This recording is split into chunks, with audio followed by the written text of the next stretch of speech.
నిరీక్షణ prayer house మరియు centre సంఘముల తరపున ప్రభువు పేరిట మీ అందరికీ నా ప్రేమపూర్వకమైన వందనములు. ఈ దినపు దేవుని వాగ్దానం 1 కొరింథీయులకు రాసిన పత్రిక 16వ అధ్యాయం 13వ వచనం. మెలకువగా ఉండుడి, విశ్వాసమందు నిలకడగా ఉండుడి, పౌరుషము గలవారై ఉండుడి, బలవంతులై ఉండుడి. లోక జ్ఞానానికి చెందిన ఆచారాలతో పోటీ పడకుండా ఉండేలా విశ్వాసులు మెలకువగా ఉండాలి. ఒక శరీరముగా విశ్వాసమందు నిలకడగా ఉండాలి. ఇక్కడ విశ్వాసం క్రీస్తు మరణ పునరుద్ధానాలలో కూడిన సువార్త సారాంశాన్ని సూచిస్తుంది. ప్రేమ మనం ప్రభువు అధికారానికి ఒకరితో ఒకరికి లోబడి ఉన్నామని నిర్ధారిస్తుంది. మత్తయి సువార్త 24వ అధ్యాయం 36 మరియు 42 వచనాలలో ప్రభు ఏ గడియలో మన మధ్యకు వస్తాడో తెలియదు.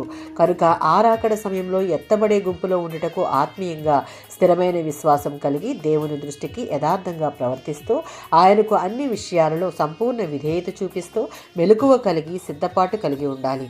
సైన్యంలో ఒక యోధుడు యుద్ధానికి ఏ విధంగా సిద్ధపడి ఉంటాడో ఆ విధమైన సిద్ధపాటును మనం కలిగి ఉండాలి. కొలసీలకు రాసిన పత్రిక 1వ అధ్యాయం 11వ వచనం. ప్రభువునకు తగినట్టుగా మనం జీవించాలి అంటే మనం ఆయన శక్తి చేత బలపడాలి. ఆ విధంగా శక్తిని పొందడం అనేది దేవుని నుండి ఆయన ఇచ్చే జీవం నుండి పొందేదిగా ఎల్లప్పుడూ కొనసాగే అనుభవంగా మనకు ఉండాలి. దీనికంటే మరేది మనలను పాపంపై, సాతానుపై, ఈ లోకంపై విజయం సాధించడానికి సహాయపడదు. కనుక దేవుని యందు స్థిరమైన విశ్వాసం కలిగి ఉండాలి. విశ్వాసులంగా వాక్యం సెలవిచ్చినట్లుగా విశ్వాసమందు నిలకడ కలిగి ఆ పరిచర్య జరిగించుటకు ఆసక్తి కలిగి ఆయన కొరకు ఏదైనా చేయగలమన్న పౌరుషం గలవారమై ఉండాలి. దానికి కావలసిన బలమును దేవుని యొద్ద నుండి పొందుకొని విశ్వాస జీవితాన్ని అనేక మందికి మాదిరికరంగా ఉండే విధంగా జీవించాలి. ఆమేన్.